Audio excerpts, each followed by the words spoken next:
Bem-vindos ao nosso quarto episódio dessa série sobre rinoplastia. Hoje eu vou falar para vocês sobre a transformação da rinoplastia enquanto algo real.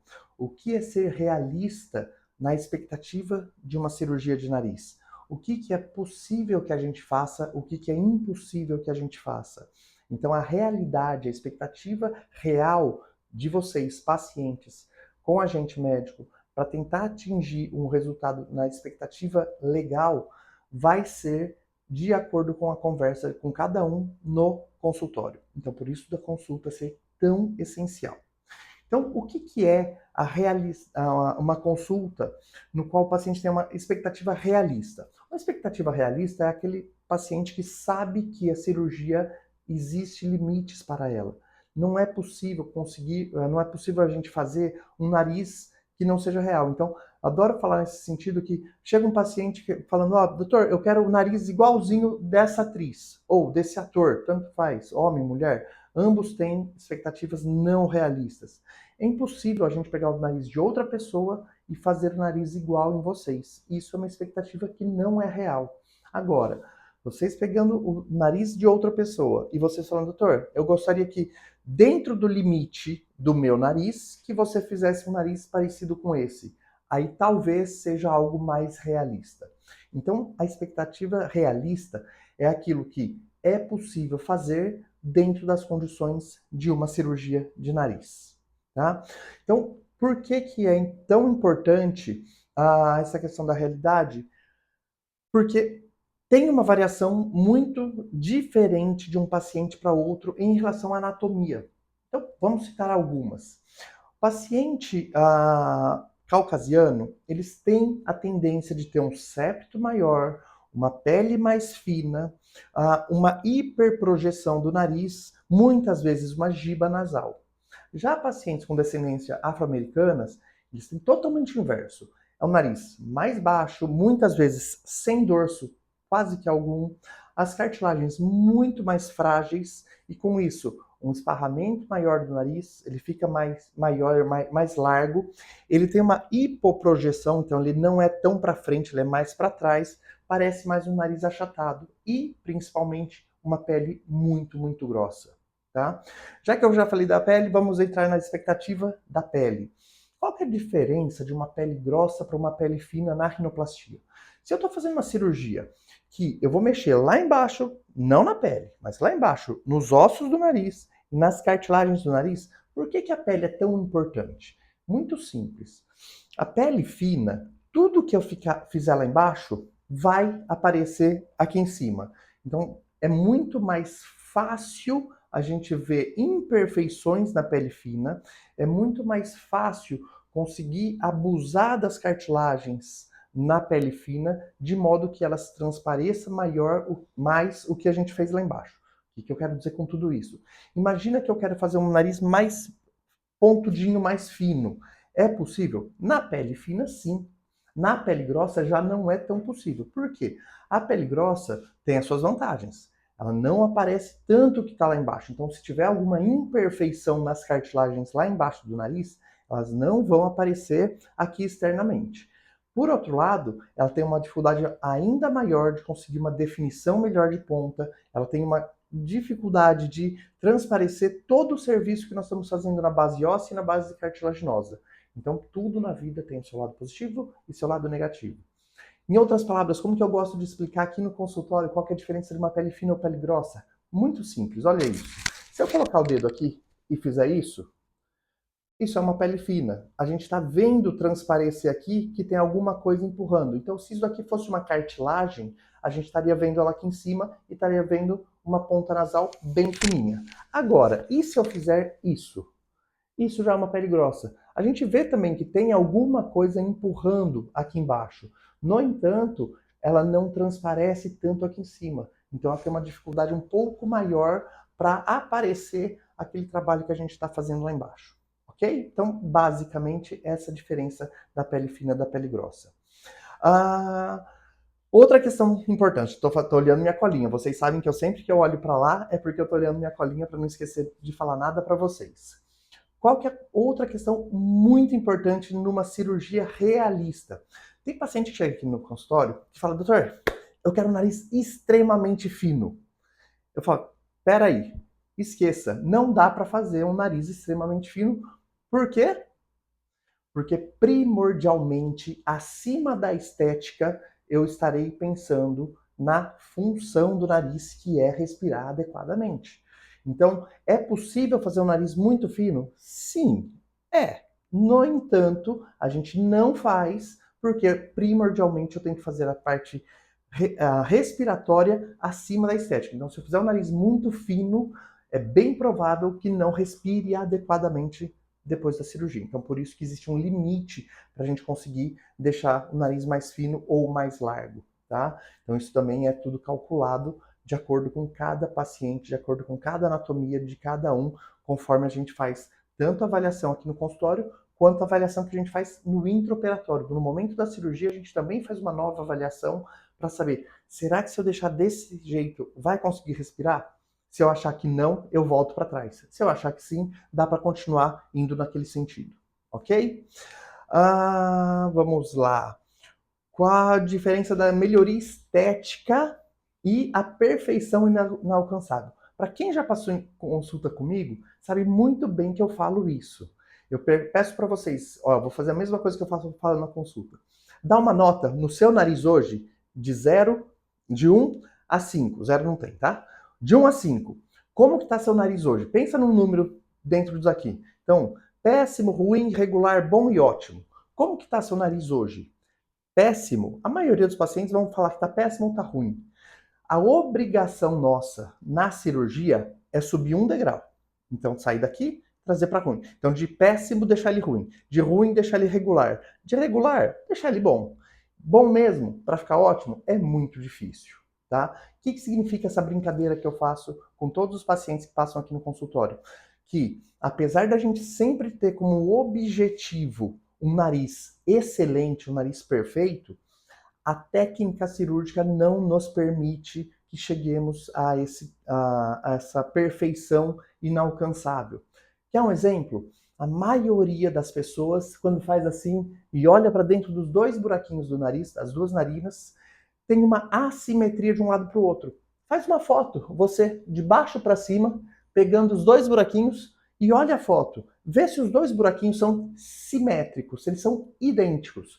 Provavelmente não, porque a maioria das pessoas não tem as narinas simétricas. O que significa isso? Que alguma assimetria que já existe antes da cirurgia, ela vai continuar existindo depois da cirurgia. Então, a cirurgia a gente não consegue atingir uma perfeição a ponto de desaparecer qualquer assimetria, por exemplo, das narinas. Uma outra assimetria que tem, se a gente fizer uma foto olhando retinho para a câmera, que nem a gente faz aqui no consultório, vários pacientes, aí eu não considero que seja a maioria, mas vários pacientes têm uma alteração na implantação das asas nasais no rosto. Então, se vocês olharem bem, às vezes o nariz pode estar assim ou assim. A base aqui embaixo, ela tem uma discreta assimetria. E isso também é outro fator que a gente não consegue uma perfeição exata. Vai melhorar? Vai melhorar. No entanto, perfeito, muitas vezes não vai ficar. Então, são dois exemplos que eu dou no qual a gente não consegue atingir o resultado perfeito. Então, uma expectativa realista, vocês têm que entender que tem coisas que não vão mudar, ou se mudar, não vão ficar perfeitas. Ok? Expectativas. Vamos lá falar sobre o outro assunto que eu tenho certeza que muita gente se interessa. Simulação computadorizada. Simulação computadorizada é promessa de resultado? De jeito nenhum. De jeito nenhum. O que a gente faz na simulação computadorizada, a gente está tentando melhorar a expectativa do que vocês querem com o que a gente quer. E se não der match, não operem. Simples assim. Então, o que eu faço aqui no consultório para explicar para os pacientes? Imagina o nariz que você queira para fazer uma cirurgia e falar, eu quero ficar com esse nariz, então esse daqui é o meu nariz. Daí vocês vêm aqui no consultório, eu olho para vocês e falo, nossa, que legal, vamos fazer a cirurgia, vai ficar ótimo, não sei o quê, mas esse nariz aqui ia ficar melhor para você. Pronto. Enquanto isso daqui não der match, a cirurgia vai ficar ruim. Vocês não vão ficar satisfeitos. O que a gente faz, então, na simulação computadorizada? A gente tenta melhorar um pouquinho a expectativa de vocês e melhorar um pouquinho a expectativa nossa, de forma que quanto mais simétrica for essas duas expectativas, mais fácil do resultado que vocês querem ser é atingido. Então, um exemplo que eu gosto de dar. Quando a gente faz a simulação do perfil pode ser um perfil reto, pode ser um perfil curvo, pode ser um perfil um pouco mais alto, pode ser um perfil um pouco mais baixo, e isso é algo que é possível escolher, tá? Tem outras questões que não é possível escolher, mas essa do perfil é possível escolher. Então tem paciente que quer um nariz bem curvinho, bem Barbie. É possível? Sim, é possível. Já outros pacientes falam, não me deixa Barbie de jeito nenhum, eu quero um nariz reto. É possível? Sim, é possível. Então, o que a gente faz na simulação? A gente tenta melhorar essa expectativa dos dois lados, de vocês e da gente, para dar match mais fácil. Um exemplo: a paciente homem vem aqui e eu falo, ó, no seu caso, eu acredito que se eu deixar uma discreta curva no seu nariz, vai ficar melhor do que um nariz reto. Então, em homem é muito fácil isso. Por quê? Homem, em geral, tem nariz reto. E eu sugiro o nariz curvo. E aí? O que faz?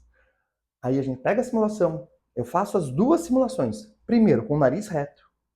Segunda, com o nariz discretamente curvo. O que acontece? O paciente já tem duas opções para escolher. Assim, uma expectativa reta, uma expectativa curva. E a dele era a reta. Mas eu mostrei a curva e ele falou, cara, gostei da curva. Então ele vem para cá e a gente dá match no curvo. Ou ele quer reto e eu quero curvo, o problema é meu, o nariz é dele. Então eu abaixo e falo, tá bom, vamos fazer reto. E dá para fazer reto.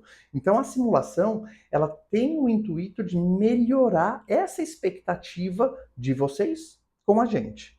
Mesma coisa, um exemplo reto para curvo, mas imagina um nariz feminino, aonde eu possa fazer um nariz Barbie, muito curvo, ou um nariz pouco curvo. Vai depender de onde vocês prefiram estar. Prefere um nariz mais curvo, mais Barbie? Dá para fazer? Em alguns casos, sim. Não, prefiro um nariz menos curvo. Dá para fazer? Dá para fazer. Então, a simulação computadorizada, ela tem por objetivo atingir um resultado que vocês mostrem para a gente o que efetivamente vocês querem fazer na sua cirurgia. Então, se vocês efetivamente querem um nariz mais reto, mais curvo, mais alto, mais baixo, mais estreito, menos estreito, isso tudo é feito na simulação computadorizada com o intuito de melhorar a expectativa realista de vocês e nossa. Então, os dois têm que ceder. Então, os dois vão ter que ceder um pouquinho para conseguir atingir essa possibilidade de cirurgia. E além, a simulação computadorizada também tem o intuito de nos guiar no centro cirúrgico. Então, aqui no consultório eu sempre faço uma foto com o paciente com uma régua. Então, quando eu coloco uma foto em cima da outra, e eu vejo uma discreta diferença. Então, aqui está passando um pouquinho, eu consigo ir lá e medir o quanto eu abaixei ou o quanto eu levantei daquele nariz para conseguir fazer exatamente aquilo no centro cirúrgico. Então, vamos falar que eu quero abaixar 2 milímetros do dorso do nariz. Eu vou, na hora da cirurgia, eu vou lá exatamente em 2 milímetros e corto os 2 milímetros que eu precisava abaixar. Deixo o nariz abaixar e meço. Mediu. Abaixou efetivamente os mesmos 2 milímetros que eu tirei? Sim. Pronto. Achamos o ponto que ia ser, que a gente combinou antes da cirurgia. Então, a simulação computadorizada tem o intuito de nos guiar também no centro cirúrgico. Ok? Vamos lá para mais um tópico. Como que a gente identifica e comunica esses limites? Também na simulação. Essa questão bastante interessante. Eu, pessoalmente, não gosto de nariz hiperprojetado ou que pareça que ficou muito bicudo. Tem gente que gosta. Eu, pessoalmente, não gosto. E eu não gostando, eu não faço. Então, às vezes, é uma expectativa realista? Sim, mas é uma expectativa que eu não vou fazer porque eu não gosto daquilo. O que eu faço? Falo para o paciente, você gostou dessa simulação aqui? Ai, amei, é isso que eu quero. Falei, ótimo. Vou te indicar para um outro colega que ele faz esse tipo de nariz que você quer. Porque eu não faço o que eu não gosto. Então, isso também tem dentro da cirurgia da gente encaminhar de um colega para o outro baseado na simulação computadorizada. Quando a gente vê que o paciente quer uma coisa que é realista, mas que não é da nossa feição, muito simples, vamos tentar atingir para o paciente o melhor resultado possível que ele deseja. Sendo possível, ótimo, peço para outro colega fazer. E com isso, o paciente vai ficar mais feliz, vocês vão ficar mais felizes. Ok? Ah, cicatrização e imprevisibilidade biológica. Nossa senhora, que nome difícil. O que eu quero dizer com isso? Ah, depois que a gente faz a cirurgia, a gente vem numa fase de recuperação. Na fase de recuperação, pode ter problema? Pode. E são questões imprevisíveis. Por exemplo, fibrose é uma questão que a gente faz a cirurgia, a gente sabe que vai dar algum grau de fibrose, mas em alguns pacientes eles podem ter uma fibrose um pouco mais exacerbada e deixar o nariz mais arredondado. Isso pode dar a sensação de ter ficado mais grosso, de ter ficado mais largo, que normalmente é temporário, porque essa fibrose ela dá uma aumentada no pós-operatório imediato por conta do edema e a longo prazo ela vai reduzindo, tá? Mas em alguns casos ela pode ser necessário até fazer retoque para a gente tentar tirar um pouco dessa fibrose, deixar um pouquinho mais escavado para a hora que formar uma fibrose de novo, a gente ter espaço para ela crescer e não deformar o nariz. Então, a fibrose é uma coisa que é imprevisível como que vai ser, certo? A gente não tem previsão do que vai acontecer na fibrose. A outra questão é, por exemplo, infecção. Toda cirurgia que a gente faz, existe o risco de ter infecção. Então, o que a gente precisa fazer? Fez a cirurgia, vai usar antibiótico durante o período para evitar alguma contaminação, alguma infecção no nariz, mas é imprevisível. Alguns pacientes, mesmo usando antibiótico, têm infecção. Tá bom, a maior parte dos pacientes que têm infecção é devido à cartilagem de costela. A costela infecta muito mais do que uma cirurgia que não vai usar a costela. Mas, ainda assim, existe o risco. E qual que é o problema de ter infecção? Infecção no nariz, infelizmente, ela é deletéria. O que significa isso? A infecção, quando dá no nariz, ela corrói a cartilagem que a gente colocou. Então você imagina que tem uma cartilagem na ponta do seu nariz para deixar uma ponta mais delicada, mais fina, mais bonita. Né? Você tem uma infecção e a infecção corrói essa cartilagem. E aí, o que a gente faz? É imprevisível. Então, por isso que o pós-operatório também, nesse sentido, é muito, muito, muito importante para a gente ter uma previsibilidade de resultado. A gente viu que começou a infecção, a gente já começa a tratar, a gente já leva de novo para o centro cirúrgico, já faz uma limpeza, usa outro antibiótico, tem várias coisas que a gente tem para fazer. Mas, muitas vezes, o paciente acha, ah, não, é normal. Não, não é normal. Então, uma das principais questões do pós-operatório é rinoplastia não dói.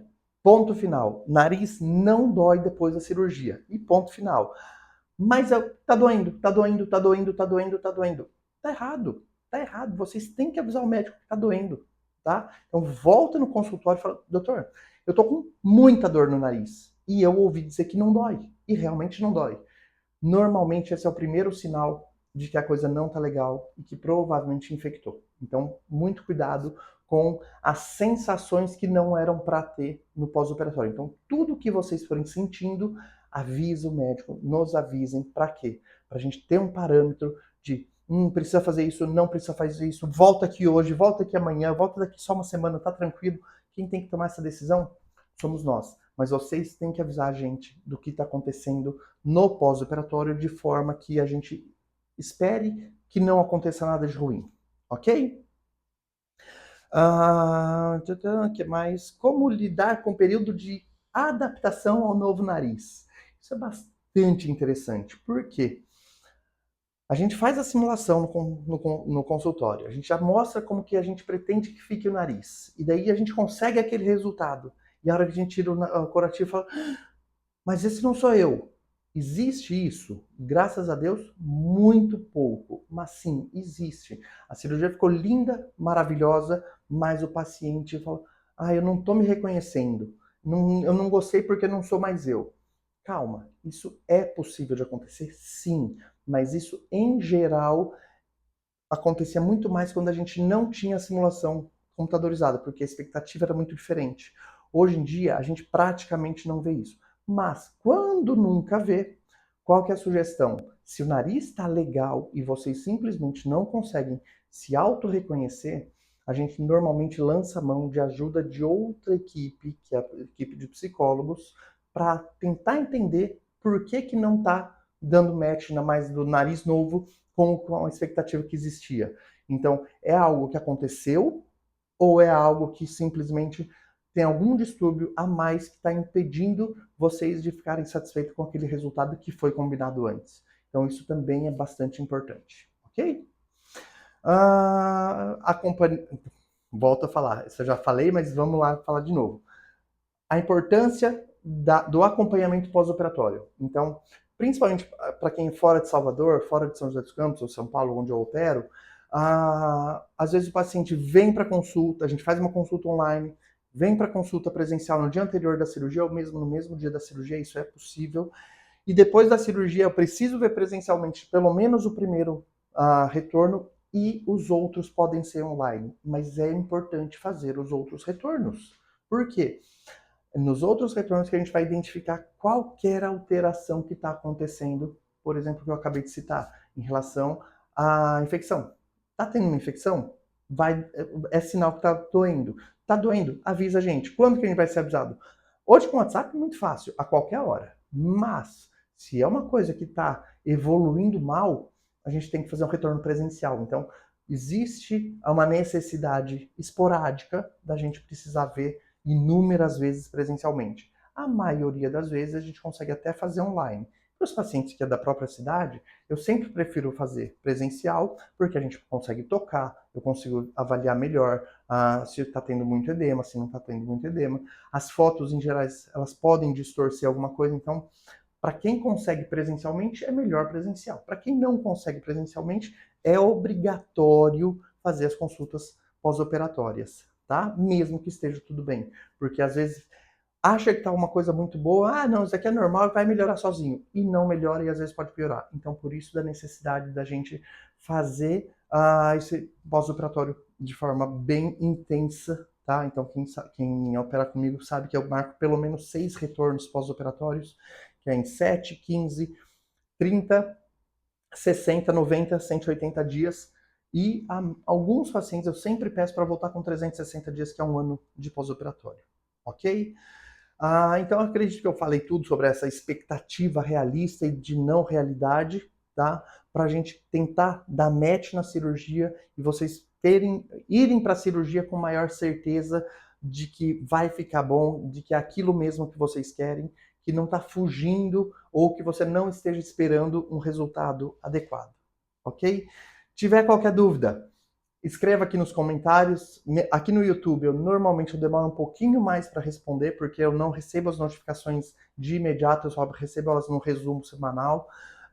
Mas eu sempre respondo, sou eu mesmo que respondo. Tiverem alguma outra dúvida mais essencial, que prefira uma resposta mais rápida, me acha lá no Instagram, drgabrielbijos_rinoplastia, me segue e lá eu consigo conversar com vocês de uma velocidade maior. Mas aqui no YouTube também, pode deixar os comentários aqui embaixo que sou eu que respondo sempre todas as mensagens. Tá joia? Nos vemos no episódio 5, 6, 7, 8, 9, 10, que esses episódios vão longe ainda. Eu tô fazendo conforme a minha disponibilidade de tempo. Então, às vezes, eu acabo ficando um pouquinho de tempo mais sem publicar especificamente dessa série, mas eu sempre vou publicar até a gente chegar na última aula desse mini curso de rinoplastia para paciente. Tá joia, pessoal? Tchau, fiquem com Deus.